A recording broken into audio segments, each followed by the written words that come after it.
Las noticias, protagonistas y tendencias del momento. César Miguel Rondón, en Conexión Radio. La voz que cuenta la historia mientras ocurre. Muy buenos días. 9 en punto de la mañana de este viernes 2 de febrero del año 2024. Y en este momento, a las 9 en punto de la mañana, usted está sintonizando En Conexión por Éxito 107.1 FM en Miami, la emisora del sur de Miami, territorio Éxitos. Usted también nos puede escuchar en su teléfono celular por la aplicación Actualidad Media Group. Esa aplicación usted la puede descargar de manera gratuita en su celular. Y si entra en éxito107.com, además de escucharnos, pues nos puede ver. Aquí recibo el saludo de Guillermo Useche desde Puerto Ordaz. Tiburones picó adelante, así es, qué buena noticia. Jesús Grajirena desde Caricuao en Caracas, Nelson Padua en Panamá, José de Villa en Maracaibo, Carlos Cuevas en Filadelfia, Judith Guerrero en Barquisimeto, Jocelyn Acosta en Midland, Texas, María Isabel Vargas en Palmersville, Tennessee, María Alejandra Alfonso en Gainesville, Florida, Ana Garzoni en Italia, Francisco Dugarte en Louisville, Kentucky, Guillermo Lozada en Johns Creek, Georgia, María Morales en Venezuela, no dice, hoy es el día de Nuestra Señora de la Candelaria. Eso es importantísimo. Chere Ramos Graterol, siempre tan consecuente. Jesús López está en Minneapolis, ese sí está pasando frío. Mimoni Ani en Bogotá, saludos especiales a Barbarita. Juan Acuña en St. John's, Michigan, ese también está pasando mucho frío. Gracias a todos por reportar la sintonía de En Conexión. En Conexión es una producción de Floralicia Anzola para Éxito 107.1 FM en Miami. Buenos días, Floralicia. Buenos días, César Miguel, y aquí estamos en este viernes que va a ser noticiosísimo en el programa porque tenemos dos invitados de lujo que ya contarás tú. Ya los contaré. Laura Rodríguez está en la producción general. Buenos días, Laura. Muy buenos días a todos, feliz viernes. Viniste hoy de lo más bonita y arreglada. Mariel Sofía Rodríguez allá en Madrid, encargada de la producción informativa. Buenos días, Mariel Sofía. Hola, muy buenos días y feliz viernes para todos. Jesús Carreño en la edición y montaje, Carlos Prato en los controles. Carlos, buenos días. Buenos días. Y ante el micrófono, quien tiene el gusto de hablarles, César Miguel Rondón. Hoy es el día de la Candelaria, Nuestra Señora de la Candelaria, la Virgen de la Candelaria. Felicitaciones a todas las Candelarias y también Candelarios. Es una virgen que cuenta con muchos adeptos. Es el día de San Nicolás Saggio de Langobardis, Santa Catalina de Ricci, San Aproniano Mártir, San Burcardo, San Flósculo de Orleans. Felicitaciones a Flósculo. Y San Lorenzo de Canterbury. En el calendario astrológico tenemos hoy el cuarto menguante que ocurrirá a las 6:18 de la tarde. El cuarto menguante es ya la última etapa del ciclo lunar. Tiempo para arar, para finalizar y desintegrar los proyectos. Es el tiempo para reorganizar y reflexionar los planes futuros. Y esto ocurre con la luna en Escorpio. La luna de Escorpio es la luna ideal para renunciar, para acabar con lo que no sirve, para arrancar de raíz todo aquello que sea dañino, de manera tal de que ese cuarto menguante, si usted lo sabe interpretar o llevar adelante, pues puede serle muy provechoso. La luna de Escorpio es también la luna de los celos, las bajas pasiones, es la luna del sexo, en fin. Y esa luna va a estar allá arriba hasta el domingo, cuando a la 1:28 de la madrugada entrará en Sagitario, que es la luna del fin de semana, es la luna para irse a la playa. Bueno, con este frío lo pensará dos veces. Es la luna para descansar, para irse de fiesta. Por el día de hoy, cuarto menguante con la luna en Escorpio, Sol en Acuario, este viernes 2 de febrero del año 2024. Hoy, 2 de febrero, es el Día Mundial de los Humedales. Significativa efeméride orientada a generar conciencia colectiva acerca de la importancia de los humedales para la biodiversidad, el medio ambiente y el planeta. Es también el Día de la Marmota. Miles de personas acuden a Ponsutwini, en Pensilvania, para saber si habrá 6 semanas más de invierno en el país o si la primavera llegará más temprano. Esto es por el Día de la Marmota. Según la creencia, si la marmota sale de su madriguera y no ve su sombra por ser un día nublado, dejará la madriguera, lo que significa que el invierno terminará pronto.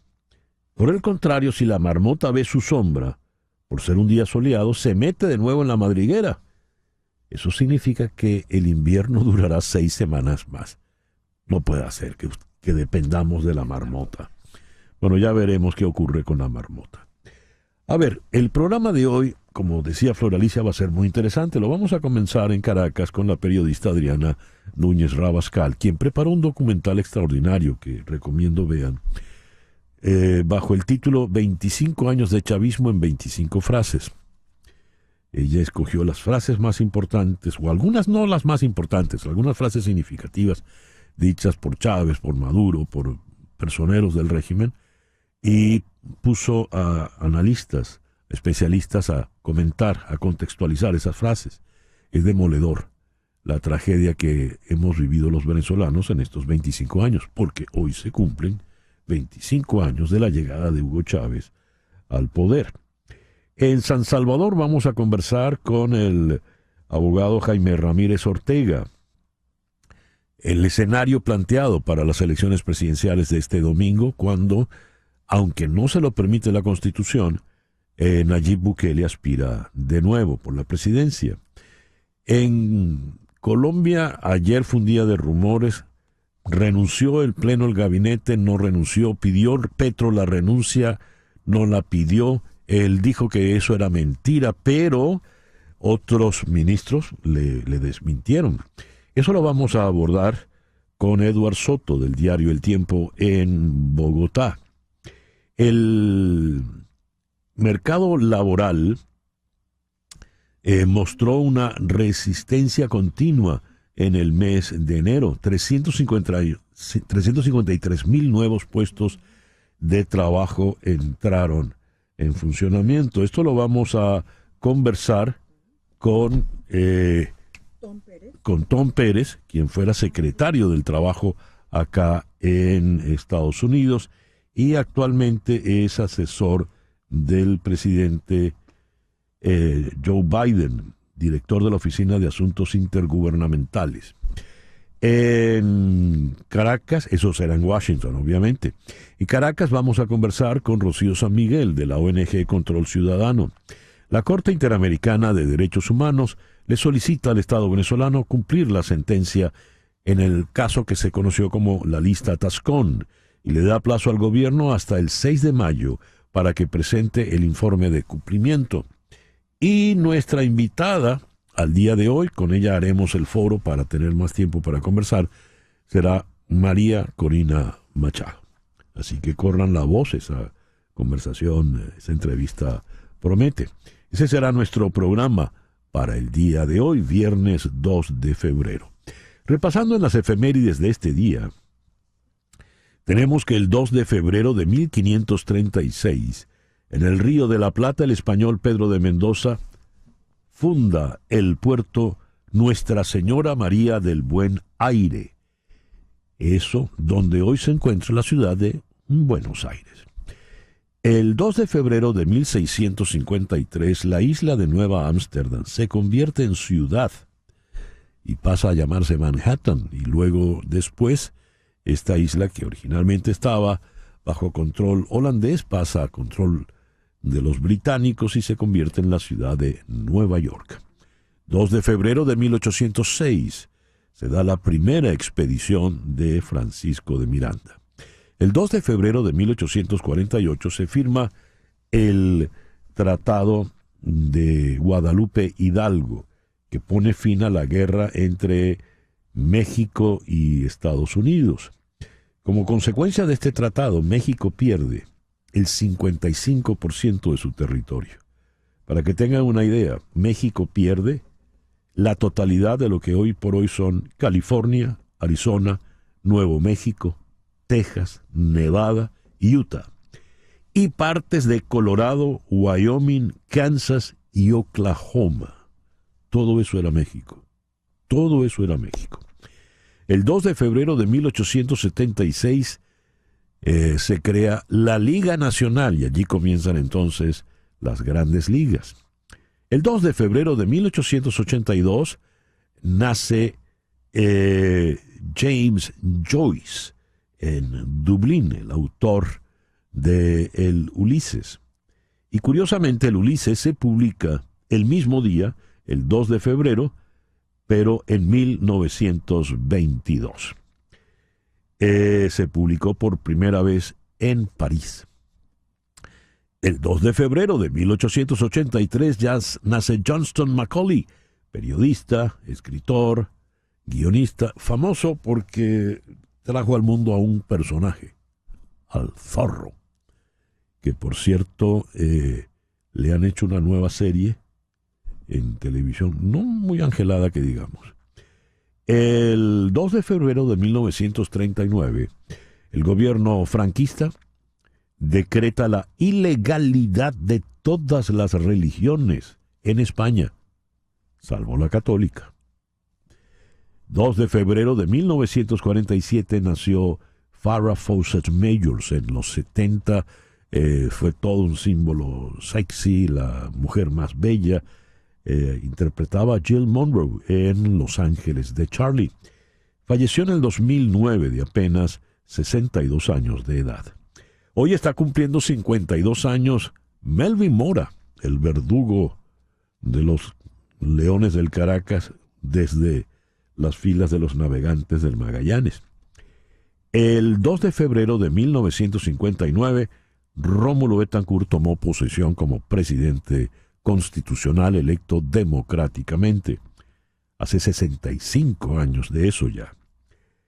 El 2 de febrero de 1984, Jaime Lucinchi tomó posesión como presidente, 40 años atrás. Y 35 años atrás, en 1989, el 2 de febrero, tomó posesión por segunda vez Carlos Andrés Pérez, aquello que llamaron la coronación, que se hizo en el Teresa Carreño y no en el Congreso, fue hasta Fidel Castro. El 2 de febrero de 1994, hace 30 años, finalizó el mandato provisional de Ramón J. Velázquez y tomó posesión Rafael Caldera. Y el 2 de febrero de 1999, hace 25 años, un cuarto de siglo atrás, Hugo Chávez tomó posesión frente a Caldera, jurando sobre lo que él llamó la moribunda Constitución. 2 de febrero del año 2004, Roger Federer alcanza el número 1 del mundo por primera vez en su carrera, puesto que conservaría por 237 semanas consecutivas y un total de 310 semanas, siendo así el número 1 que más tiempo estuvo en la cima del ranking de manera consecutiva y total. Y hace 10 años, en el 2014, el 2 de febrero, falleció por sobredosis de heroína el gran actor Philip Seymour Hoffman. Falleció de 46 años. Yendo al mundo de la música, el 2 de febrero de 1931 nació el compositor mexicano Hermilio Hernández. El 2 de febrero de 1933 nació en La Habana Orlando López, conocido como Cachaito. el 2 de febrero de 1938, de manera que hoy está cumpliendo 86 años, nació en Puerto Rico Bobby Cruz. El editorial con César Miguel Rondón. Escribe el destacado politólogo Ángel Álvarez en la red X. No sé nada de fútbol, de ningún deporte realmente, pero entiendo que el equipo venezolano le ganó a Brasil. Politólogos sistémicos pueden ver eso como un producto simbólico que anima a una sociedad llena de muchas tensiones y demandas insatisfechas. Eso tal vez sea lo positivo. Bueno, en realidad tiene muchos elementos positivos, pero para una sociedad abatida, cansada de malas noticias, que la selección juvenil preolímpica de fútbol, la Vinotinto, haya ido al preolímpico en Caracas y le haya metido 2 goles, el tercero fue un autogol, nada menos que a Brasil, el coco en el fútbol, siempre para Venezuela, es una victoria extraordinaria. Eso representa, pues, muchísimo, muchísimo. Y goles hermosos, goles bien jugados. Luego tenemos el magnífico debut que tuvieron anoche aquí en la ciudad de Miami, los Tiburones de La Guaira, venciendo a los grandes favoritos que siempre son los Tigres de Licey, de República Dominicana. Una victoria sólida, contundente, un magnífico picheo. Esos 2 triunfos hacen que no pocos aficionados, más allá de los estadios, saquen la bandera y se arropen un buen rato con ella. Se arropen cargados de felicidad, cargados de optimismo. Porque esas victorias traen eso. No solo la dicha del momento, sino el optimismo. El optimismo de que se pueden lograr cosas. La victoria de los Tiburones de La Guaira en la Liga Venezolana de Béisbol Profesional, después de 38 años de sequía, demostró pues que las penurias, las derrotas, no son eternas.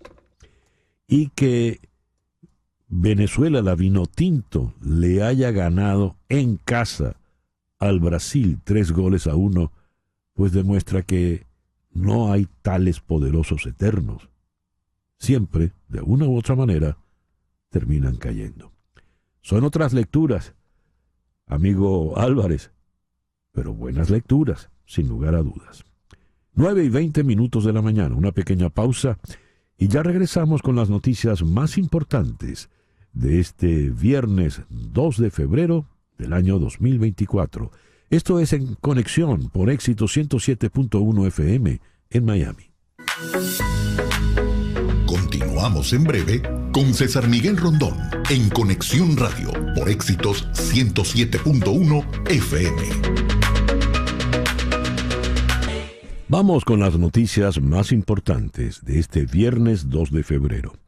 El presidente de Ecuador, Daniel Noboa, emitió un decreto que allanará el camino para la repatriación de 3.245 reclusos extranjeros a sus países de origen y les prohibirá poner un pie dentro de la nación sudamericana. La medida apunta a disminuir la población de prisioneros extranjeros encarcelados en penitenciarías superpobladas, mientras el gobierno lucha por recuperar el control de un sistema carcelario que ha caído bajo el control de poderosas pandillas. Según los resultados del censo penitenciario de 2022 publicados en julio, 31.321 personas se encuentran recluidas en 36 cárceles. Hay 2.900 reclusos varones de países extranjeros. Al menos 1.641 presos y presas son colombianos. Ecuador tiene 1.302 presos y prisioneras venezolanos, y Perú ocupa el tercer lugar en la lista con 108 de sus ciudadanos en las cárceles del Ecuador.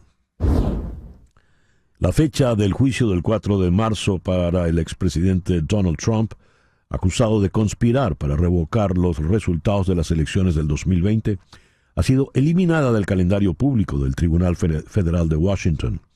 Una señal de lo que se había anticipado durante mucho tiempo, que su reclamo de inmunidad presidencial en el procesamiento penal retrasaría su juicio mientras siga en su apelación.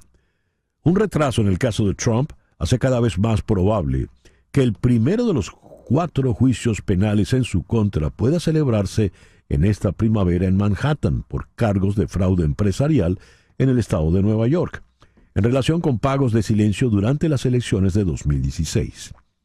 Ese juicio se fijó nominalmente para el 25 de marzo, pero el tribunal en ese caso había mostrado deferencia hacia el caso de subversión electoral federal de Trump. El juez de la Corte Suprema de Nueva York, Juan Merchan, programó una audiencia previa al juicio para dentro de 2 semanas, y se espera que después decida si el juicio continuará, según lo planeado, en marzo. Rusia está volviendo su mirada hacia destacados críticos pacifistas de Vladimir Putin, que han huido tras la represión sin precedentes del Kremlin contra los opositores internos de su guerra en Ucrania. El Ministerio de Asuntos Exteriores en Moscú ha dicho a sus diplomáticos que persigan a los artistas y celebridades rusos que se pronuncien contra Putin y apoyen a Ucrania desde los países llamados amigos que han evitado tomar partido en la guerra. En Venezuela, el presidente de Fede Cámaras, Adán Celis, ofreció a la organización empresarial como un mediador que permita al gobierno y a la Plataforma Unitaria Democrática de Oposición reactivar los acuerdos de Barbados. Celis asegura que mantienen conversaciones con el Ejecutivo venezolano para normalizar las relaciones entre empresarios y el Estado, pero aún les falta generar confianza entre los dos sectores. Además, exigió creatividad a los políticos y que miren fuera de la caja, SIC, para encontrar una solución democrática a las diferencias tras la inhabilitación política contra la candidata presidencial opositora María Corina Machado. El presidente del gremio empresarial rechazó la reinstauración de las sanciones de los Estados Unidos a la economía venezolana. Los funcionarios de California están instando a los residentes a prepararse para las condiciones de tormenta, ya que el primero de 2 ríos atmosféricos empapará el estado. Los meteorólogos advierten que la primera ola arrojará fuertes cantidades de lluvia en todo el estado, provocando inundaciones, nevadas y fuertes vientos. El Servicio Meteorológico Nacional emitió una alerta de lluvias excesivas para el sur de California hasta el viernes por la mañana. El tipo de río atmosférico que se dirigió hacia el estado Dorado el jueves se conoce como Pineapple Express, porque su cola de humedad se extiende hacia Hawái. Si bien se espera que la lluvia causada por el fenómeno meteorológico se disipe, se espera un segundo río atmosférico para el domingo, en lo que los meteorólogos federales dicen que podría ser una tormenta más fuerte. California ha activado su centro de operaciones estatales y se está preparando para abordar posibles inundaciones y cortes de energía, según anunció la oficina del gobernador Gavin Newsom. A los residentes de Golden State también se les dijo que se prepararan para vientos peligrosos. Funcionarios estadounidenses han dicho que un ataque de represalia contra las milicias respaldadas por Irán en el Medio Oriente podría tener lugar en cualquier momento después de que 3 militares estadounidenses murieran y más de 40 resultaran heridos en un ataque con aviones no tripulados en Jordania el fin de semana pasado. El objetivo es hacer retroceder a los grupos de milicias respaldados por Irán que operan en Irak, Siria y Yemen sin ninguna medida de represalia que conduzca a una guerra más amplia en la región. La Casa Blanca dijo el pasado miércoles que la inteligencia estadounidense había determinado qué grupo militante estaba detrás del mortífero ataque con drones contra las tropas estadounidenses. El portavoz del Consejo de Seguridad Nacional, John Kirby, dijo: "Creemos que el ataque en Jordania fue un plan financiado y facilitado por un grupo paraguas llamado Resistencia Islámica en Irak, que contiene múltiples grupos, incluido Kataib Hezbollah. Colombia. El presidente Gustavo Petro negó ayer haber pedido la renuncia a los ministros de su gabinete, a pesar de que 3 fuentes gubernamentales confirmaron la solicitud a Reuters e informaron en los medios locales. Los presidentes colombianos frecuentemente solicitan renuncias masivas y protocolarias del gabinete para realizar cambios en el gobierno, aunque esto no está garantizado. Las 3 fuentes gubernamentales dijeron que Petro había pedido la renuncia de sus ministros durante una reunión el miércoles por la tarde. Petro desestimó los informes. Escribió: "Esto es mentira", en un mensaje en la red X. La ministra de Agricultura, Jennifer Mojica, durante una presentación cerca de la capital, Bogotá, dijo que, en lugar de que el presidente exigiera sus renuncias, los ministros ofrecieron renunciar. Cita textual. Histórica y gran victoria de la Vinotinto juvenil ante Brasil, y están muy cerca de las Olimpiadas de París. Venezuela le ganó 3-1 y se clasificó al cuadrangular final del preolímpico sudamericano sub-23. Desde 1996, la Vinotinto no se metía en la fase final de un preolímpico. Estamos hablando de 28 años, así que lo de hoy ha sido épico. Recordemos que la única vez que clasificó a unos Juegos Olímpicos fue en 1980. La selección venezolana superó a la canariña con doblete de Telasco Segovia y un gol en propia puerta de Brasil para así clasificarse de segundo del grupo. Y en Miami, los Tiburones de La Guaira demostraron pronto sus credenciales como uno de los favoritos para ganar la Serie del Caribe al derrotar 3-1 a los Tigres del Licey en el duelo estelar de la jornada inaugural. Miguel Romero permitió solo una carrera en 5 innings y un tercio para dar la victoria al equipo venezolano. El derrotado fue Raúl Valdés tras permitir una anotación en 4 innings y un tercio. Alexi Amarista conectó sencillo remolcador para abrir la pizarra en el tercer inning y Ramón Flores aumentó la ventaja en el sexto con otro oportuno sencillo.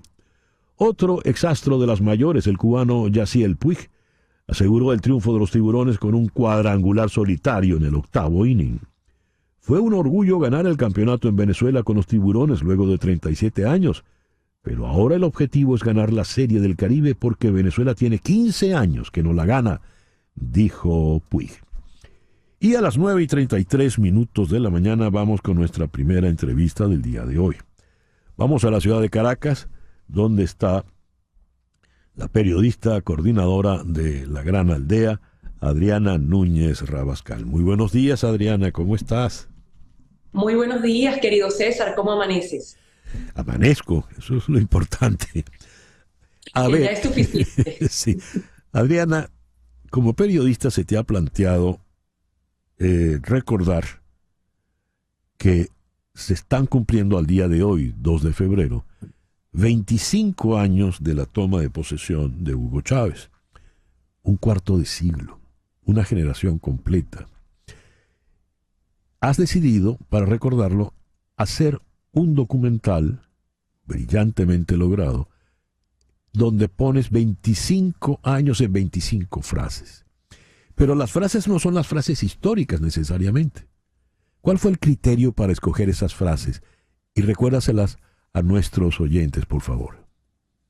Bueno, César, el criterio es la miseria humana que muestran muchas de esas frases. Y no solo eso, sino también la vocación autoritaria que tiene el Ejecutivo venezolano, quien hoy tiene las riendas del Estado. Comenzamos, por supuesto, con cómo comenzó todo esto, y no es el por ahora del 4 de febrero de 1992 cuando se da el golpe, sino justamente cuando ellos, por la vía democrática, llegan al Estado venezolano a destruirlo. Frente al extinto Congreso, el teniente coronel Hugo Chávez jura sobre lo que él califica como una moribunda constitución.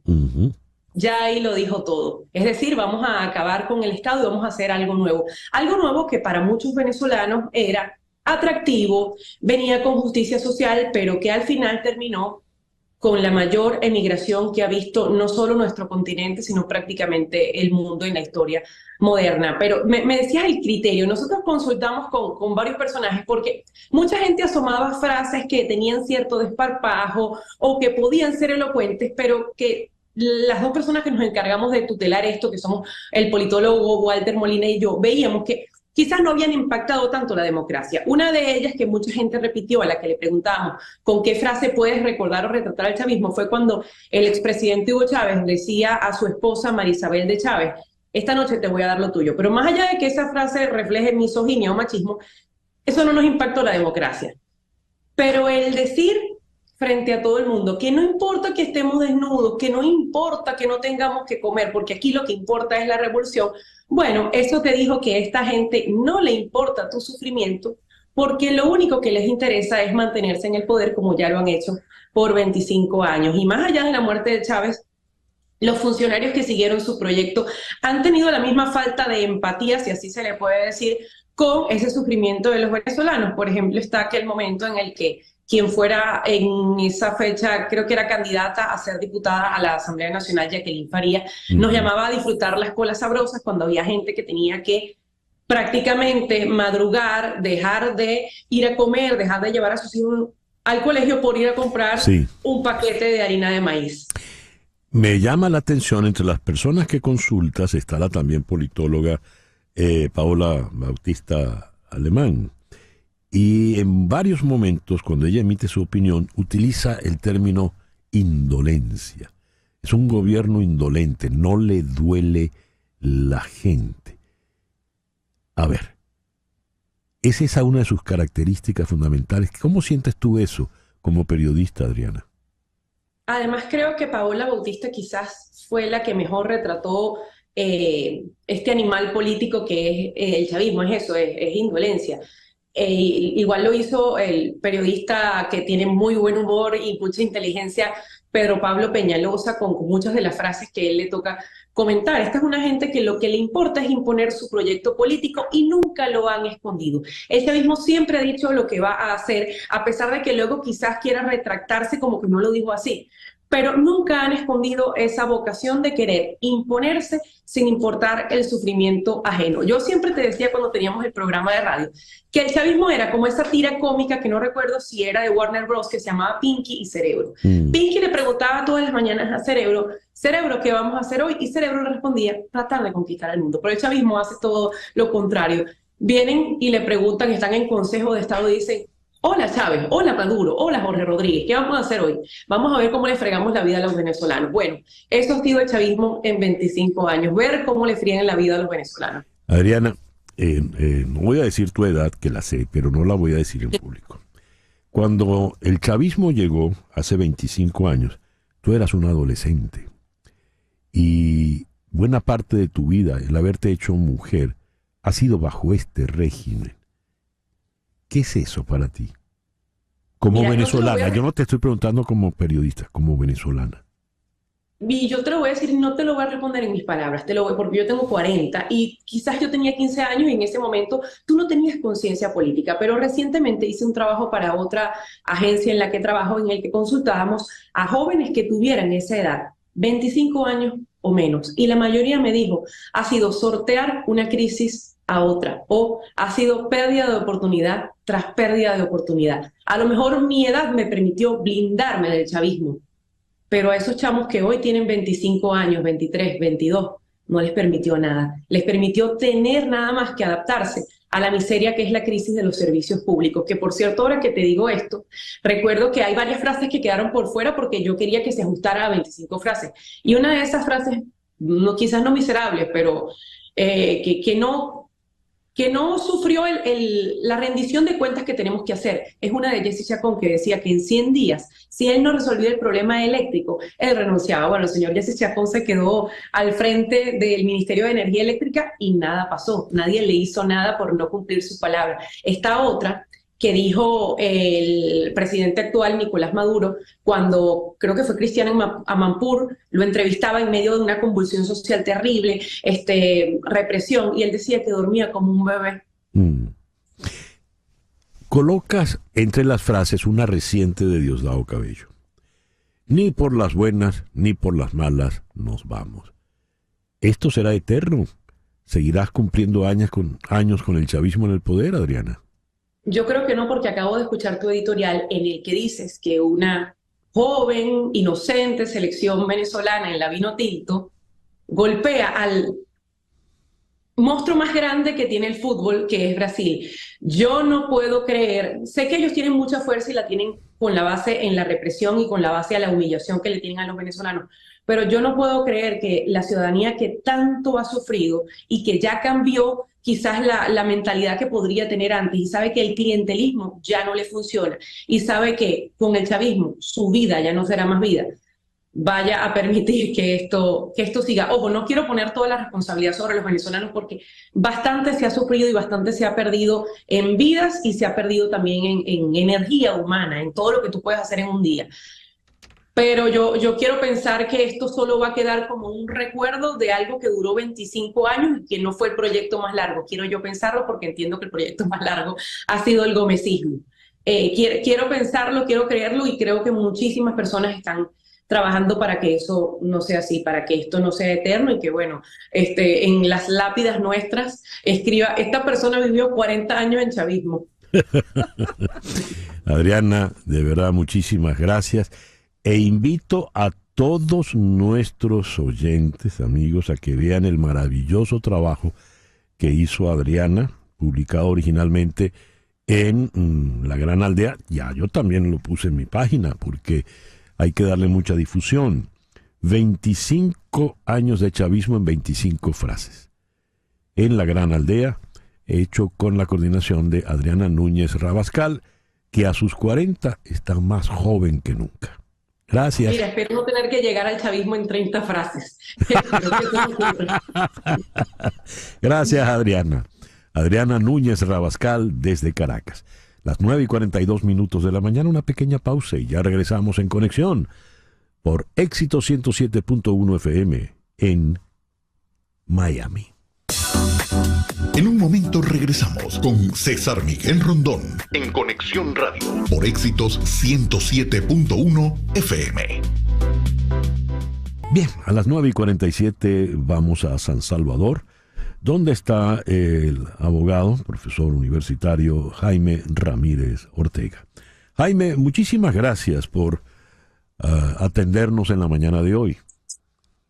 Muchas gracias, un saludo muy cordial y estamos escuchando el mejor programa de todo Estados Unidos, Conexiones. Muchísimas gracias, Jaime. ¿Cómo se presenta la situación para este domingo? Me temo que no habrá sorpresas. Bueno, creo que no. Creo que ustedes han tenido la oportunidad de ver las diferentes encuestas que han ocurrido en El Salvador. Y estas encuestas pues nos dicen básicamente que el partido liderado por el señor presidente de la República pues va a tener supuestamente una victoria contundente este 4 de febrero próximo. Ahora, hay una gran cantidad de aristas que no se están viendo en las encuestas ni se van a poder observar. Primero, estamos frente a una campaña, indudablemente, donde hay un gran temor de los ciudadanos frente a los que gobiernan, dado que el señor presidente, pues ustedes saben que comanda el ejército y comanda la Policía Nacional Civil. Entonces, ese tema de la arista del miedo que ahora se encuentra en El Salvador, la gente por temor no da su opinión frente a todos los abusos de autoridad que se están dando en la actualidad en El Salvador. De manera que el 4 de febrero se va a elegir entre los principios democráticos y el autoritarismo, entre las libertades individuales y la restrictibilidad de estos.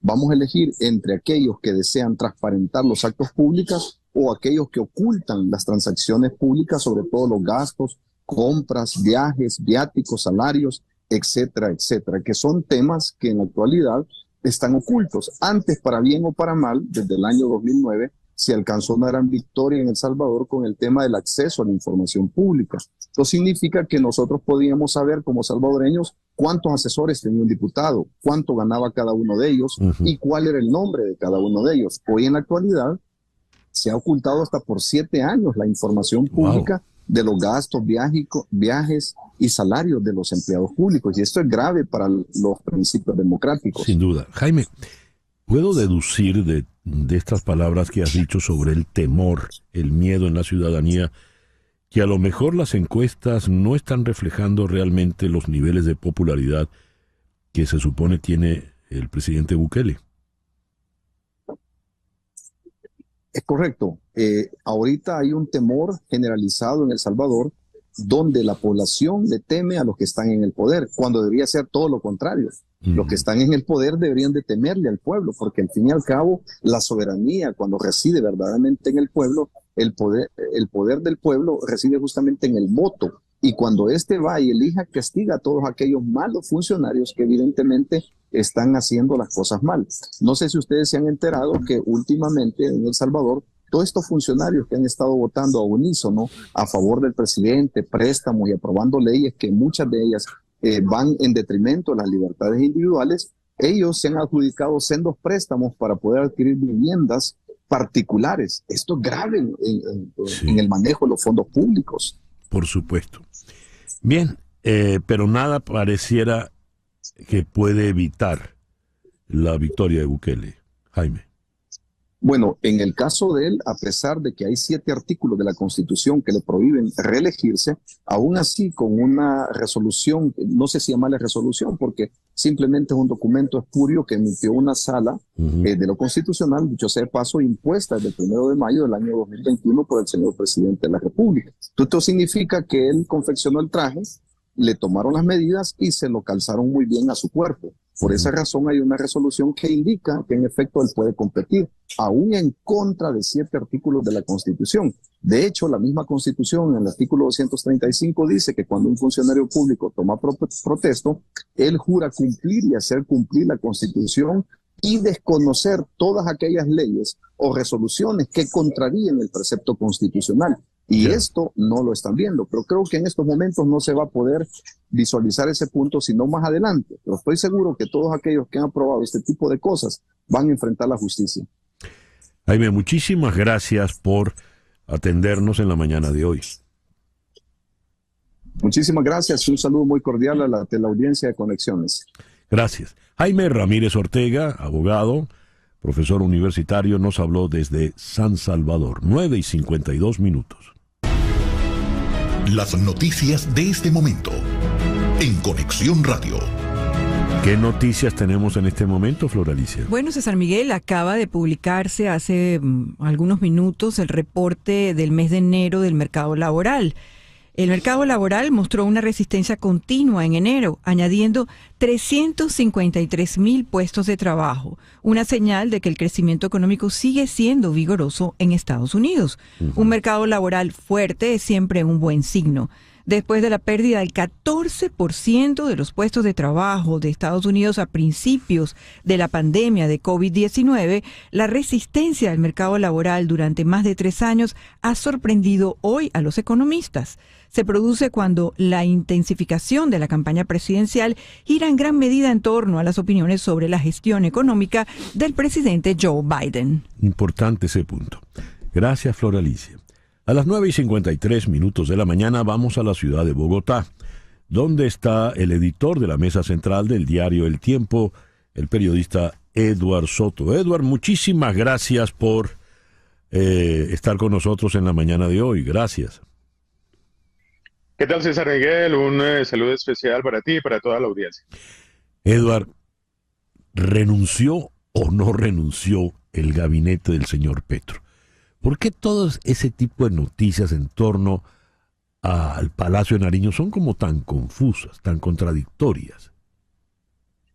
César Miguel, de manera oficial no ha habido ninguna renuncia, salvo la del director nacional de planeación, que se dio a conocer ayer a través de un comunicado que se hizo público en los medios de comunicación y también a través de los medios oficiales en Internet del Departamento de Planeación Nacional.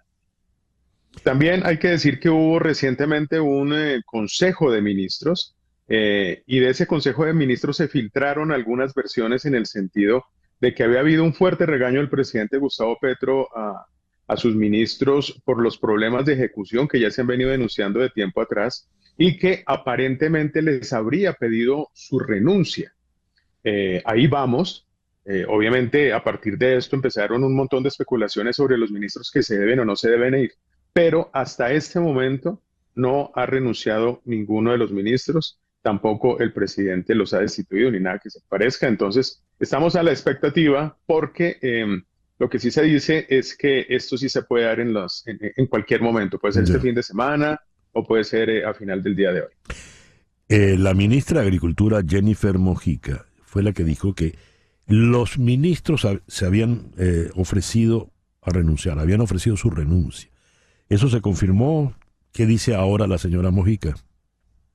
Es la versión inicial de la ministra Mojica, que de alguna manera dio pie a toda esta serie de especulaciones. Pero hasta este momento no hay nada concreto, salvo la del director nacional de planeación. Parece ser, César Miguel, que ese Consejo de Ministros estuvo muy tenso, los reclamos fueron muy duros y en el mismo sentido los ministros también le reclamaron al presidente porque a juicio de ellos, según también se ha filtrado, es básicamente presidencia quien no les ha dejado ejecutar muchos de los proyectos que estaban programados inicialmente. ¿Cómo así? Por ejemplo, está el caso de los Juegos Panamericanos. Los Juegos Barranquilla había obtenido la sede de los Juegos Panamericanos en gobiernos anteriores. La primera ministra del Deporte del presidente Gustavo Petro, María Isabel Urrutia, había dicho que como que el gobierno no estaba muy interesado en sacar adelante estos Juegos. Finalmente llegaron a un acuerdo con la organización de los Juegos Panamericanos para hacer unos pagos de unas cantidades de dinero en un cronograma específico y para sorpresa de todos, el gobierno colombiano no hizo esos pagos. La organización de los Juegos Panamericanos le acaba de retirar la sede a Colombia y acaba de decir que las dos únicas candidatas en ese momento son Lima y son la ciudad de Asunción en el Paraguay. Entonces, para la opinión pública en general es claro que sí había una intención de parte de los ministerios de sacar adelante, porque había un acuerdo, había un compromiso con la organización del evento, esos Juegos Panamericanos, pero en realidad desde el principio al gobierno nacional, al gobierno del presidente Gustavo Petro, como que tal vez no le interesaba sacar adelante estos Juegos. Y de hecho hoy salió a decir que ese dinero que se tenía destinado para los Juegos Panamericanos se iba a utilizar en unos Juegos escolares, en unos Juegos intercolegiados, que por supuesto, como ustedes comprenderán, no tienen absolutamente nada que ver con la trascendencia, la magnitud y la importancia de unos Juegos Panamericanos que son pues el segundo eslabón después de unos Juegos Olímpicos para nuestra región. Así es. Evidentemente, Edward, como dices, a lo mejor se produce la noticia en cualquier momento, porque apelando al viejo refrán tan popular, cuando el río suena, piedras trae. ¿Qué tipo de piedras traería este río, Edward? Son piedras de preocupación, César Miguel, porque de alguna manera, cuando el presidente Gustavo Petro llegó al poder, por el hecho de venir de la izquierda, había muchas inquietudes, mucha preocupación por lo que iban a hacer sus ministros. Entonces, en ese primer gabinete, él nombró en los puestos claves de la administración a personas muy reconocidas, con mucho conocimiento técnico de sus carteras, que ya habían pasado por otros ministerios, que venían de otros gobiernos también, como por ejemplo el ministro Campo, que fue director de la CEPAL y había sido ministro de Economía de otros presidentes, en fin. Entonces se rodeó de un montón de personas muy técnicas, de nombre, un muy buen gabinete, pero en la primera crisis ministerial estos fueron los primeros que salieron. Ahora, de ese grupo inicial quedaban muy pocos, muy técnicos, no tan ideologizados, no del entorno más cercano al presidente. Y entonces ahora lo que se teme es que el presidente, a través de los nuevos nombramientos, termine radicalizándose un poquito más de lo que lo ha hecho en los últimos meses a través de sus declaraciones en Twitter. Entonces, esa es una preocupación grande. Y lo otro es algo que yo ya había mencionado, César Miguel, y es que los ministerios y la presidencia no están ejecutando los presupuestos. Ese es uno de los gobiernos que menos capacidad de ejecución ha tenido de los últimos mandatos en Colombia. La Contraloría ya lanzó una alerta a finales del año pasado al respecto. Entonces, aquí el problema no es de plata, porque plata sí hay, el problema es de gerencia y de que no se están llevando a cabo los proyectos ni administrando de manera eficiente los recursos. Edward, muchísimas gracias por estos minutos en la mañana de hoy. César Miguel, un abrazo y saludos a toda la audiencia. Hasta pronto. Edward Soto, del diario El Tiempo, desde Bogotá. El reloj indica las 9:59 de la mañana. Capicúa. Vamos a hacer una pequeña pausa Y al regreso venimos en nuestro foro del día de hoy. Hoy con María Corina Machado. Esto es En Conexión por Éxitos 107.1 FM en Miami. Una pausa y regresamos con César Miguel Rondón en Conexión Radio. Son las 10:02 de la mañana. Vamos a Caracas, donde está María Corina Machado. María Corina, muy buenos días. Muchísimas gracias por atender nuestra invitación. Buenos días, un placer estar con ustedes. Top of the World, la cima del mundo, decía la canción que acabamos de escuchar. ¿En qué cima te encuentras tú en este momento, María Corina? ¿Será en esta que está aquí atrás? En el Tepuy. Mira, yo creo que estamos en un momento apasionante de la historia nuestra. Son muchísimos años, muchísimos aprendizajes en estos más de 2 décadas en que los venezolanos hemos aprendido mucho. Todos hemos cometido errores, todos hemos tenido maravillosos aciertos, pero yo siento que de alguna manera estos tiempos nos han ido forjando para un momento, y el momento llegó. Un momento donde además siento que hemos logrado derribar muchas de las barreras que este sistema nos había ido creando para dividirnos, para incluso enfrentarnos, ¿no? Barreras por temas políticos, económicos, incluso religiosos.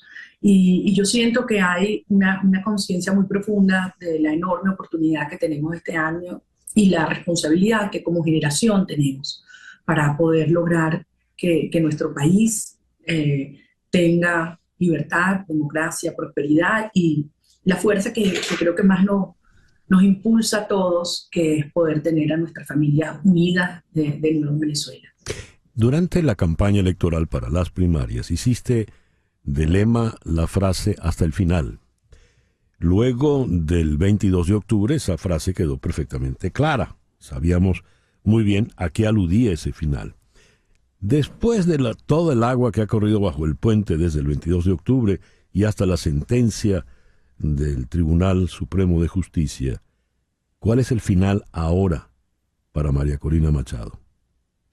El mismo, porque yo creo que es una equivocación quienes ven la dinámica que estamos viviendo en Venezuela y los venezolanos solamente en un plano electoral. Esto va mucho más allá y es una de las cosas que para mí ha sido un descubrimiento impactante. O sea, esto te llega muy, muy a fondo, porque al final los venezolanos entendemos que la lucha que estamos dando tiene una dimensión existencial, incluso espiritual. Y así la gente me lo expresa permanentemente. Ayer fue increíble, inmenso lo que vivimos en Calabozo. Ahora, si nos da chance, te cuento un poquito, pero que el creer que esto es nada más una lucha política de cambio de liderazgo, de ideas, no entiende. O sea, yo creo que aquí se cerró un ciclo de destrucción, de violencia, de odio, de separación. Está arrancando una nueva era donde todos estamos construyendo y apuntando juntos. Yeah. Entonces, ese final yo creo que para todos es el mismo. Ahora, lo que es más urgente, César Miguel, cada día que pasa, ¿no? Carlos Blanco ha estado muy cerca de ti políticamente desde hace muchísimos años. Tengo entendido que es tu asesor, o en todo caso es una de las personas a las que más oyes. Y Carlos Blanco, zorro viejo de la política venezolana, que la conoce muy bien, ha declarado recientemente en La Gran Aldea: hay que negociar porque la alternativa es una guerra de aniquilación. ¿Qué negociaría María Corina Machado? Yo recibí un mandato el 22 de octubre, casi 3 millones de venezolanos, una cosa monumental. Y el mandato es: vamos a lograr una transición ordenada por la vía de unas elecciones presidenciales que están en nuestra Constitución para este año. Entonces, ¿qué tenemos que lograr? Bueno, efectivamente, que sean unas elecciones limpias y libres, donde los venezolanos puedan expresarse y donde se respete la soberanía popular. Sabemos, no nos chupamos el dedo, sabemos que estamos no solo frente a un CNE controlado, todos los órganos del poder público son tentáculos del sistema. Y también sabemos que estos tipos están dispuestos a cualquier cosa antes de ceder el poder. Entonces hay que alinear todas las fuerzas y hacerles entender que por su propio interés, por su propio bien, lo que le conviene es una negociación con nosotros, donde obviamente una negociación muy compleja, porque implican actores que están dentro y fuera del país, implican muchos intereses, algunos muy oscuros, y al final va a ser un tema de un equilibrio de fuerzas, César Miguel. Por eso mi gran tarea y mi prioridad es seguir construyendo fuerza ciudadana y desde luego seguir sumando aliados y aliados externos que vean que a ellos también les conviene una transición política ordenada en Venezuela. Y eso incluye aquellos gobiernos que ideológicamente o por algún otro tipo tienen afinidad, otra razón tengan afinidad con Maduro, obviamente los países de la región. ¿De ese escenario internacional has tenido algún contacto? ¿Te han llamado luego de la decisión del TSJ? Bueno, ha sido monumental. La verdad es que ha sido una reacción en cadena y que se sigue dando. Todos los días son nuevas cancillerías, son parlamentos, desde luego la opinión pública, partidos políticos, organizaciones de derechos humanos. No me doy abasto, tengo que decir, y me satisface porque al final yo creo que la lectura está siendo la correcta. Esto no es solo el derecho de una persona a ser candidato, es el derecho de los ciudadanos a elegir a quien ellos quieren. Y efectivamente la primaria fue eso. La gente ya escogió. Y la gente lo resume de esta manera. Dice, Maduro no va a elegir quién es el candidato que lo enfrente. El candidato lo elige la gente y la gente ya lo hizo el 22 de octubre. Y yo siento que esto es algo que a nivel de los actores del mundo es muy claro, muy evidente y, ¿sabes?, transversal a todo lo largo del espectro político, porque además hay casos muy recientes en nuestra región donde de lado y lado, digamos, en las visiones ideológicas se cometieron, digamos, errores o atropellos negando esos derechos y el mundo reaccionó. Entonces, les queda muy difícil no hacerlo en este caso también. María Corina, este señor Rodríguez convocó a una asamblea en la Asamblea Nacional, a donde va a ir prácticamente todo el mundo, campesinos, maestras, amas de casa, políticos, para decidir el cronograma electoral. Y este señor Cabello ya asomó que podría ser en marzo o en abril. En todo caso, dejemos eso de lado por el momento. Te leo esto. Luis Vicente León, el director de Data Análisis, asumiendo que la fecha electoral se adelante, sostiene que hay diferencias en la aproximación al tema electoral entre María Corina Machado y el resto de la plataforma unitaria.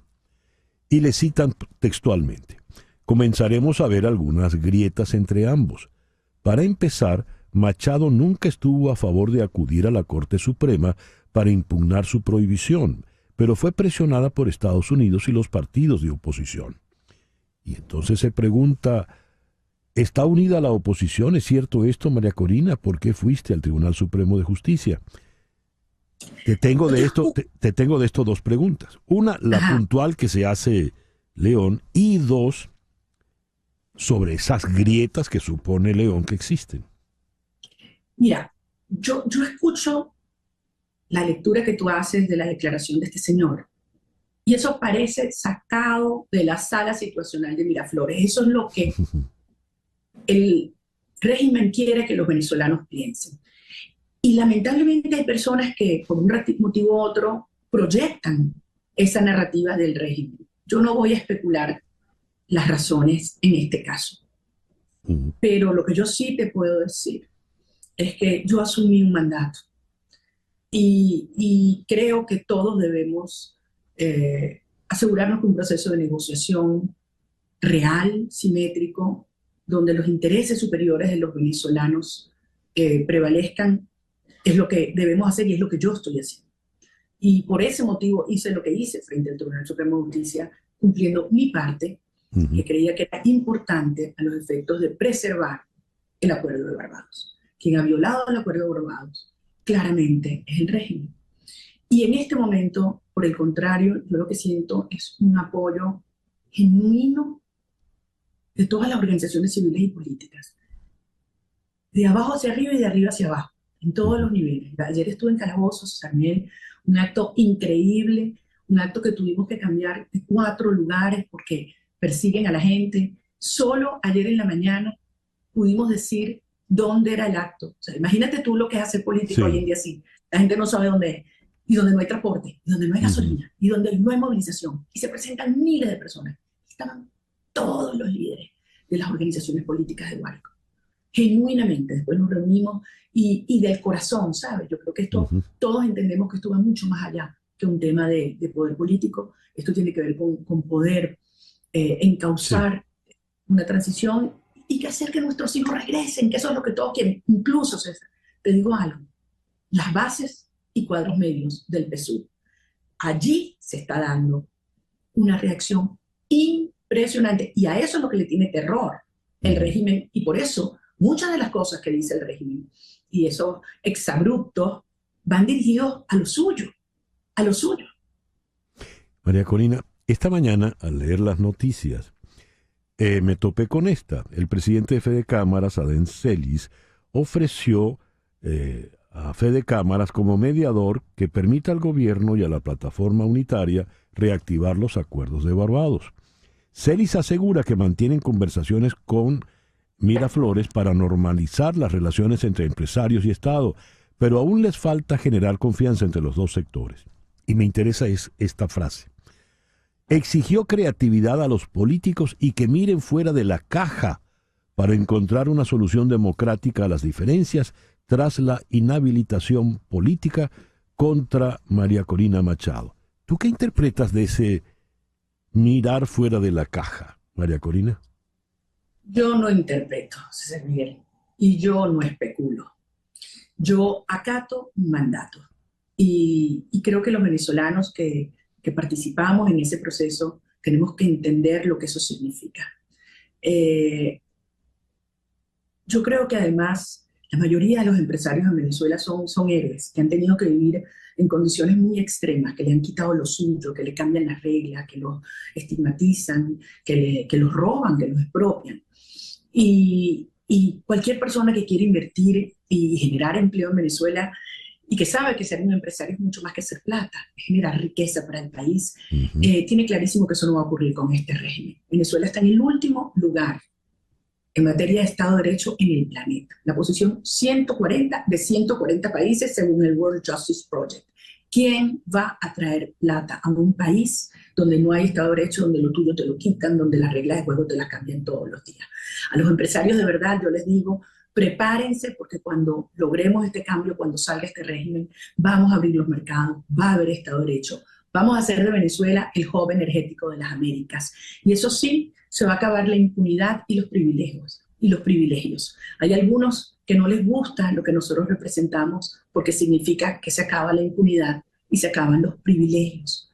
Todos vamos a ser iguales ante la ley y no hace falta conocer ni al ministro ni a la presidenta para que usted pueda hacer negocios de verdad, cumpliendo la ley, compitiendo, sin monopolios y sin mercados cerrados, sino todo lo contrario, el Estado dedicado a lo suyo y el sector privado y la iniciativa privada prosperando. María Corina, comentaste la circunstancia de ayer en Calabozo. Fue muy incómoda, hasta última hora solo se puede decir dónde van a estar porque les persiguen, hay una represión, parecen los cristianos primitivos. Fíjate, María Corina, tienes 3 dirigentes medios de tu partido, 20 Venezuela, desaparecidos. Te tengo 2 preguntas al respecto. 1, que sabes de ellos, y 2, ¿no tienes miedo tú, viendo cómo han ido subiendo en la escala política?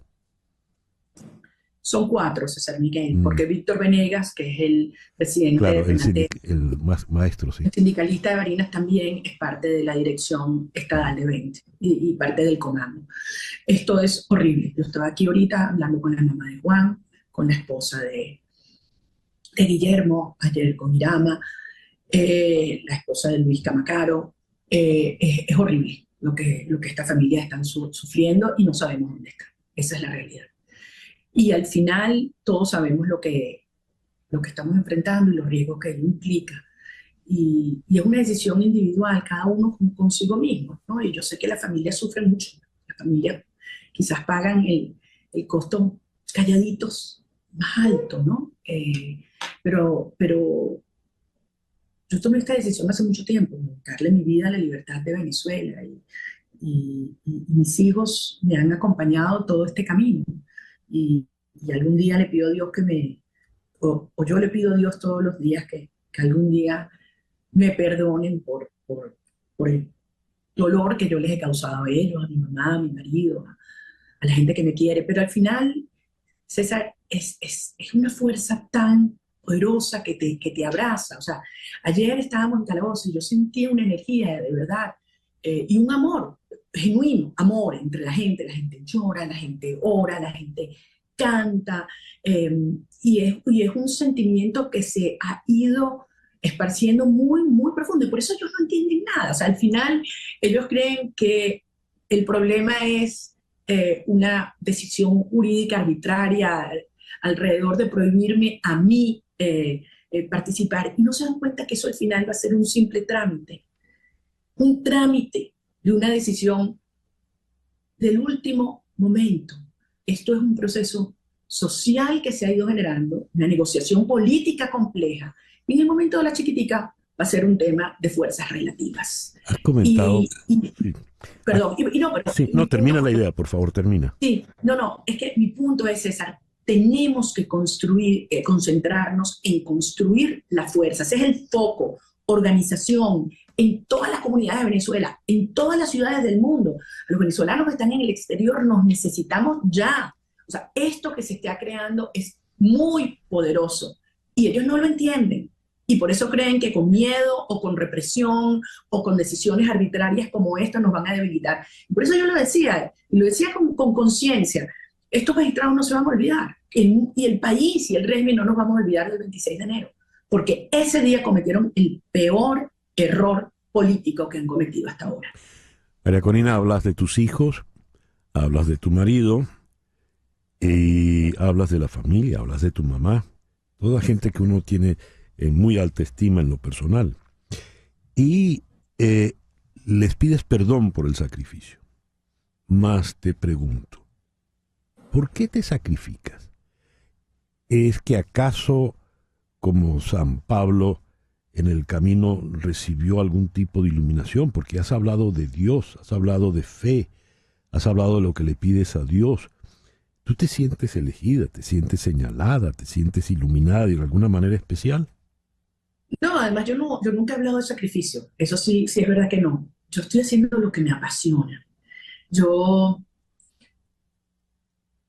Esto le ha dado mucho sentido a mi vida, ¿sabes? De verdad. Yo soy ingeniero, como tú sabes, y qué más hubiera querido que seguir los pasos de mi papá y poder generar empleo, creando empresas. O sea, a mí me encanta. Yo estoy en ingeniería porque me encanta ser ingeniero. Y la vida me lo fue llevando. O sea, yo nunca había tenido una visión de que me iba a dedicar a esto, ni que me sentía seleccionada de ninguna manera. No me había imaginado una vida en la política para nada. Hoy siento siento que todo este proceso va de la mano de Dios. Sí lo siento. Sí siento que todos los que estamos aquí nos une una creencia, aunque tengamos distintas fe, distintas religiones, y esto, yo soy en ese sentido muy, muy amplia y respetuosa.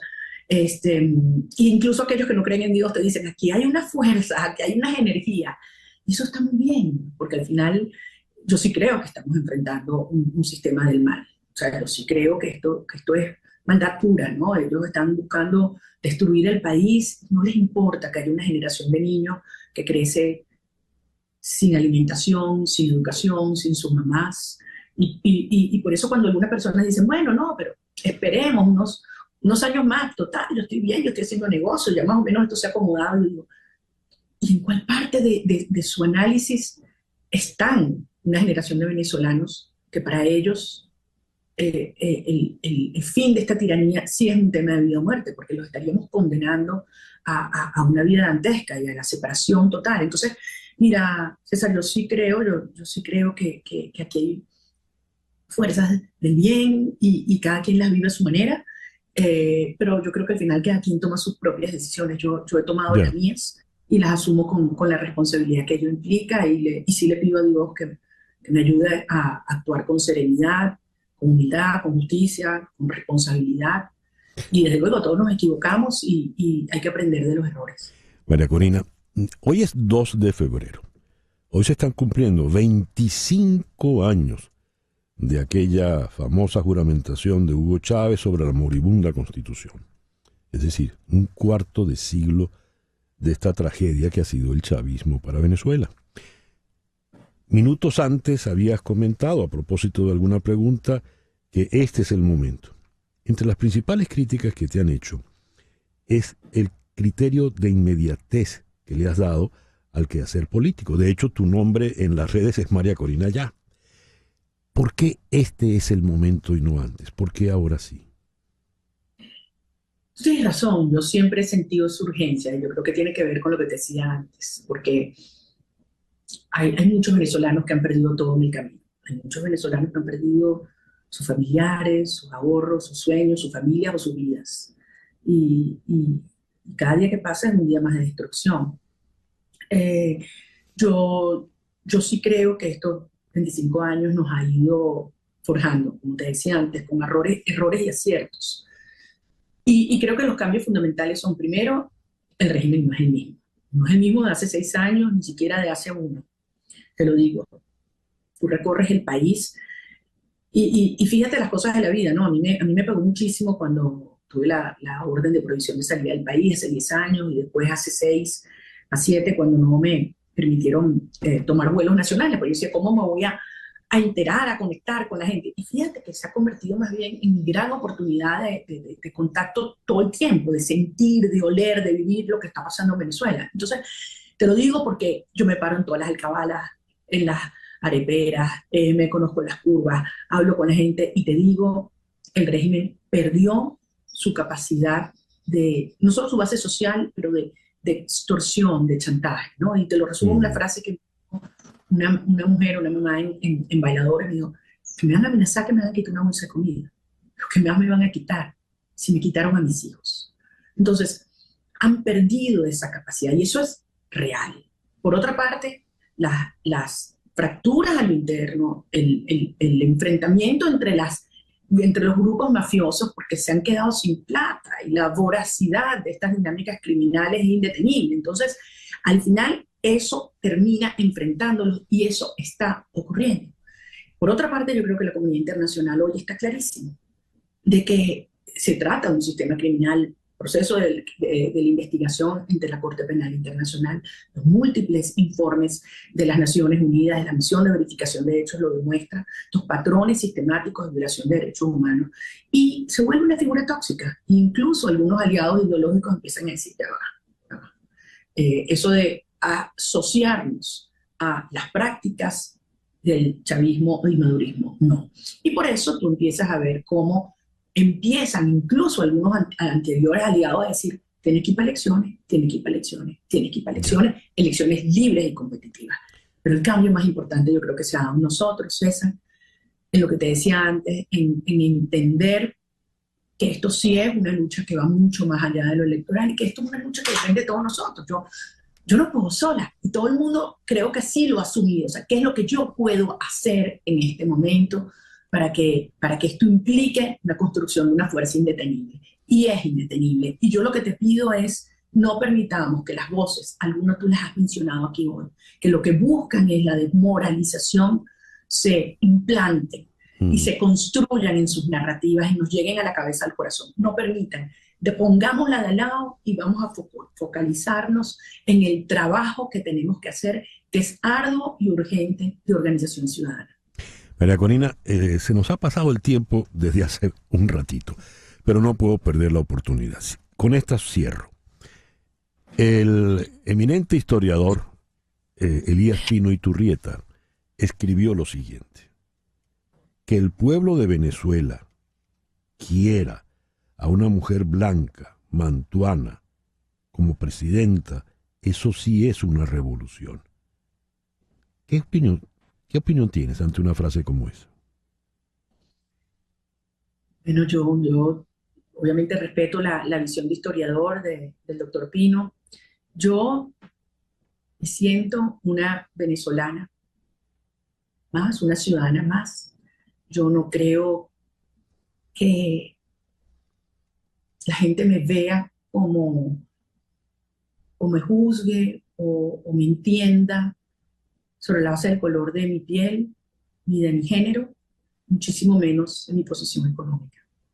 Yo creo que el nivel de intimidad en la comunicación y conexión que yo he ido construyendo y que trato de construir con cada venezolano tiene que ver con mis valores y con mis ideas.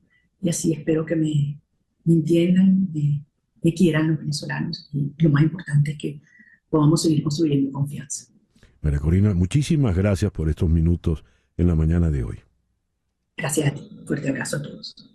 María Corina Machado desde Caracas. 10:28, una pequeña pausa y ya regresamos en Conexión por Éxito 107.1 FM en Miami. En un momento regresamos con César Miguel Rondón en Conexión Radio por Éxitos 107.1 FM. Y a las 10:32. Las noticias de este momento en Conexión Radio. ¿Qué noticia tenemos en este momento, Flor Alicia? César, una serie de investigaciones sobre lo que se conoce como microsiestas. ¿Qué efectos tienen las microsiestas, los descansos de solo unos segundos? Eso tratan de responder los científicos del sueño. Si bien no existe una definición única que utilicen los científicos, muchos estudios se centran en el sueño que dura de 1 a 15 segundos cada vez.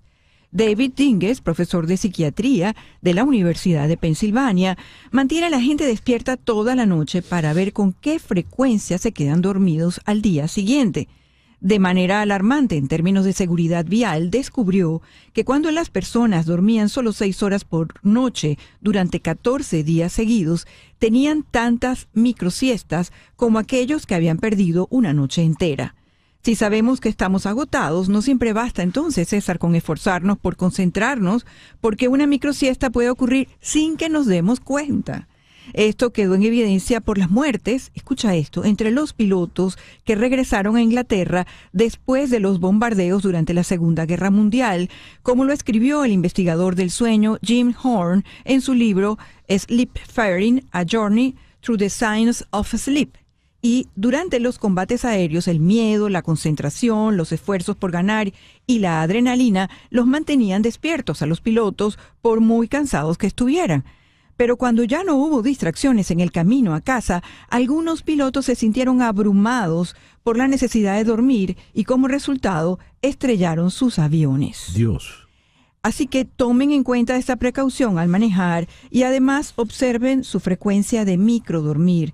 Si las microsiestas son muy frecuentes, esto podría sugerir que no se está durmiendo lo suficiente.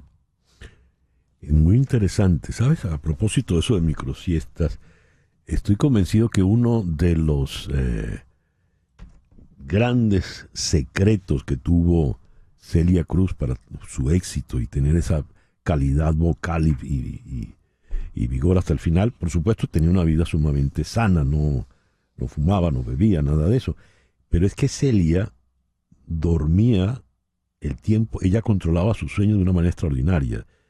Mira, Celia, tu ensayo es en 20 minutos. Perfecto, se quedaba sentada, cerraba los ojos y tenía un sueño reparador. De manera que dormía muchísimo, la gran Celia Cruz. Son las 10:35 de la mañana. Dame pista, Laura.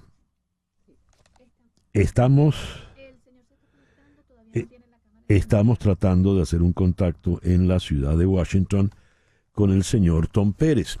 El señor Tom Pérez es asistente directo del presidente Joe Biden y es el director de la Oficina de Asuntos Intergubernamentales. Recién ha sido publicado el informe sobre el crecimiento de empleo en Estados Unidos y ha resultado más fuerte de lo esperado. La información nos dice, el mercado laboral mostró una resistencia continua en el mes de enero, añadiendo 353,000 puestos de trabajo el mes pasado, una señal de que el crecimiento económico en Estados Unidos sigue siendo vigoroso. Un mercado laboral fuerte es siempre un buen signo después de la pérdida del 14% de los puestos de trabajo en Estados Unidos a principios de la pandemia de COVID-19. La resistencia del mercado laboral durante más de 3 años ha sorprendido a los economistas. De hecho, en Fortune leemos la tasa de desempleo se mantuvo en 3,7%, justo por encima del mínimo de medio siglo. Las últimas ganancias superaron con creces las expectativas y mostraron la voluntad de los empleadores de seguir contratando para satisfacer el gasto constante de los consumidores. Esto se produce cuando la intensificación de la campaña presidencial gira en gran medida en torno a las opiniones sobre la gestión económica de Joe Biden. Las encuestas públicas muestran una insatisfacción generalizada en gran medida, porque aunque la inflación se ha desacelerado drásticamente, la mayoría de los precios siguen muy por encima de los niveles prepandémicos. Sin embargo, algunas encuestas recientes muestran que la aprobación pública está mejorando gradualmente. Esta semana la Reserva Federal tomó nota de la durabilidad de la economía y su presidente, Jerome Powell, dijo que la economía está funcionando bien. El mercado laboral sigue siendo fuerte. La Reserva Federal dejó en claro que si bien se acerca al tan esperado cambio hacia la reducción de las tasas de interés, no tiene prisa por hacerlo. La economía ha logrado producir suficiente crecimiento del empleo para evitar una recesión sin acelerar las presiones inflacionarias. La inflación se enfrió a lo largo de 2023, lo que hizo más probable que la Reserva Federal lograra un aterrizaje suave, controlar la inflación sin descarrilar la economía. Ahora sí, ya tenemos contacto con el señor Tom Pérez. Señor Pérez, muchas gracias por acompañarnos en el programa de hoy. Es un honor pasar tiempo con ustedes. Buenos días. Buenos días. Señor Pérez, ¿a qué obedece ese crecimiento en la oferta laboral? 353,000 puestos de trabajo el mes pasado. ¿A qué se lo atribuye usted? No, es un informe de empleo excelente. El año pasado, 3.1 millones puestos de trabajo añadidos el año pasado. El mes pasado, lo que usted dijo, 353,000 puestos de trabajo. Puesto que paga un salario medio clase. El desempleo por debajo del 4% durante 2 años completos. El periodo más largo en medio siglo.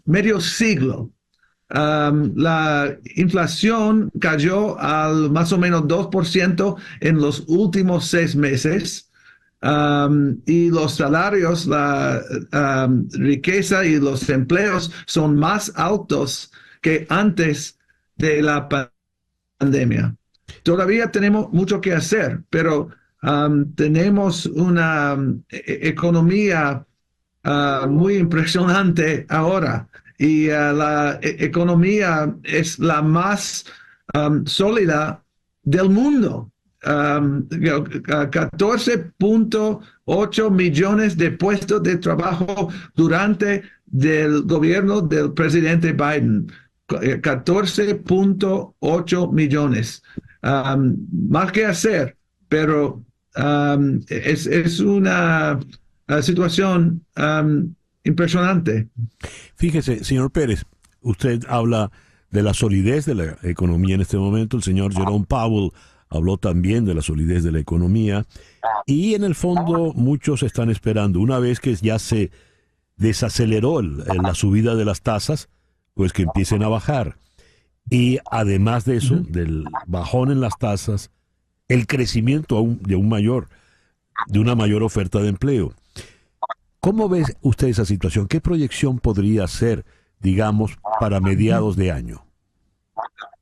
Sí, su pregunta es muy importante. Yo pasé 4 años en la administración de presidente Obama en secretario de Trabajo.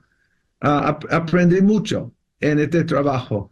Yo no estudio solamente un mes o 2 meses. Yo siempre estoy estudiando qué pasó durante el año pasado, 6 meses, 12 meses. Y lo que ocurrió durante la administración de Biden es muy impresionante. El año pasado, 3.1 millones de empleos el año pasado. Y tenemos muchas oportunidades de continuar este progreso, porque tenemos la ley de infraestructura y hay mucho trabajo en la ley. También el presidente invirtió tan mucho en cuidado de salud y mira los trabajo en este sector es muy grande y está creciendo mucho. Y otra vez, salario medio clase. También el presidente está asegurando que si tiene diabetes, yo tengo familia que tiene diabetes y solamente mi tía, ella solamente tiene que pagar $35 por mes por su insulina. Es muy importante. El Obamacare y más que 22 millones de personas tienen Obamacare. Latinos están usando Obamacare tan mucho. Trump quiere eliminar Obamacare. Y Obamacare es muy importante para nuestra comunidad. Republicanos luchan contra la iniciativa sobre $35 por diabetes. No entiendo eso. Ya. Presidente Biden está trabajando 24/7 para mejorar la vida de nuestra comunidad. Quisiera tocarle, señor Pérez, el tema del Affordable Connectivity Program, el programa de conectividad asequible, como se le dice en español. Este es un programa que da descuentos en Internet. Se promulgó por la Ley de Infraestructura Bipartidista en el 2021. Y este programa, que está ayudando a 22 millones y medio de hogares a ahorrar entre $30 y $75 mensuales, podría desaparecer en la primavera. ¿Por qué podría desaparecer, señor Pérez? Otra pregunta muy importante. El presidente Biden dice con fuerza, Internet es como agua. Es un derecho humano que tiene que ser afordable y accesible a todos. Este programa comenzó en 2021 y está ayudando millones de hispanos y otras personas en los Estados Unidos. El programa va a terminar en abril, pero el año pasado el presidente mandó a Congreso una propósito para continuar este programa. Y necesitamos que los republicanos ayudan a nosotros para pasar $6 billones más para continuar el programa. La semana que viene tenemos que decir que no vamos a recibir más aplicaciones porque no queremos una situación en que una persona aplica pero no tiene fondos en abril. Entonces es muy importante. 22 millones de personas están usando. 30 entre $30 a $75 por mes reciben. Es para personas que están trabajando, pero no están ganando mucho. Sí. Lo pobre que están trabajando cada día. Señor Pérez, necesitamos que ayudándonos. Señor Pérez, y de ese número de hogares, esos 22 millones, ¿cuántos son hogares hispanos? 23% son hispanos de los 22 más o menos millones de personas. Ya. Señor Pérez, le agradezco mucho que nos haya dado estos minutos en la mañana de hoy. No, es un gran honor pasar tiempo con ustedes. Tenga un buen día. Gracias, igual para usted. Tom Pérez es en la actualidad asistente directo del presidente Joe Biden y es el director de la Oficina de Asuntos Intergubernamentales. Fue secretario del Trabajo durante la presidencia de Barack Obama. Nos habló directamente desde la Casa Blanca en Washington. Son las 10:47 de la mañana. Una pequeña pausa y ya regresamos en Conexión por Éxito 107.1 FM. Continuamos en breve con César Miguel Rondón en Conexión Radio por Éxitos 107.1 FM. Nuestro editorial de esta mañana comentábamos lo que representó el triunfo de la Vinotinto. 3-1 frente a Brasil. Los de mi generación, por ejemplo, que nos interesa el fútbol, le hemos seguido la pista a los mundiales desde el 66 allá en Inglaterra, y después vino el México 70 tan maravilloso con aquel super equipo de Brasil. Siempre Brasil fue el coco.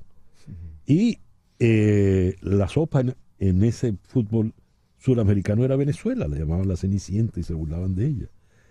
¿Qué representa un triunfo como ese, sólido, contundente, eufórico, para el fútbol venezolano y para los venezolanos? Esa pregunta se la formulo a nuestro muy querido Daniel Chapela, quien visita el estudio. Daniel, bienvenido. ¿Qué tal, César?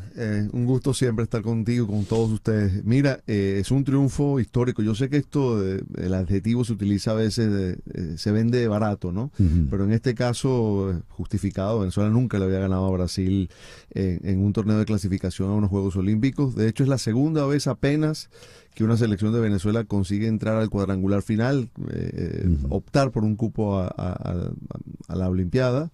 Es verdad que estuvo en unos Juegos Olímpicos de 1980, pero por deserción, por aquel bloqueo que hizo Occidente contra la Unión Soviética, pero digamos como periodo de clasificación nunca lo ha logrado. Uh-huh. Es decir, ya por ese hecho es histórico. Aparte le ganó jugando bien, le ganó superándola claramente, ¿no? Sí, con goles bonitos. Sí. Claro, hubo un autogol, pero en fin. Sí, los 2 goles de Telasco Segovia fueron extraordinarios. Hay un muchacho allí también llamado David Martínez que lo acaba de contratar el LAFC de la MLS, de la Liga de los Estados Unidos, un talento excepcional. Si algo tiene el fútbol venezolano que lo distingue, es que la generación de talento no ha parado, independientemente de la situación país y toda la crisis que ha tenido la federación en su momento. El talento sigue allí, sigue surgiendo, y es la gran diferencia, ¿no? ¿Y eso a qué se lo atribuye, Daniel? Yo creo que yo los llamo los hijos de la Vinotinto, o los hijos del boom, ¿no? Porque esto que llamamos boom Vinotinto, que nació en noviembre de 2001, ha venido generando camadas de jugadores que crecieron viendo a la selección ganar. Es decir, no es como ocurría antes del boom, que el ejemplo era una selección perdedora. Ha cambiado esa dinámica, y ya el jugador sabe que le puede ganar a Argentina, que le puede ganar a Brasil. Eventualmente en un buen partido lo puede hacer, porque ya ha ocurrido. Esa memoria colectiva forma parte de esa generación, y después está la condición natural de lo que en Venezuela se produce, ¿no? Y cuando hablamos de la selección ya de mayores, a ver, ¿cómo ves el panorama? Yo lo veo con mucho optimismo. Creo que lo que le faltaba a la selección es estructura. Evidentemente, yo estoy en la acera contraria de la gente que hoy maneja la federación por razones obvias, pero digamos que independientemente de eso, le han dado otra vez una organización seria a la selección y eso hace que el futbolista esté únicamente centrado en el partido que tiene que jugar, un cuerpo técnico muy capaz y especialmente talento. Pero me gustó eso que dijiste. La victoria de ayer fue histórica y el calificativo no está exagerado. No está exagerado, para nada. Daniel, muchísimas gracias por venir al estudio y ya quédate de una vez. Al contrario, un apunte. Hoy también nació Gerard Piqué, el objeto de ese tema. Se llevan 10 años de diferencia. Nació también tú. Ay, yo no sabía ese detalle. Nacieron el mismo día, 10 años después. La sonó Shakira como nuestro regalo personal a Piqué. 10:56.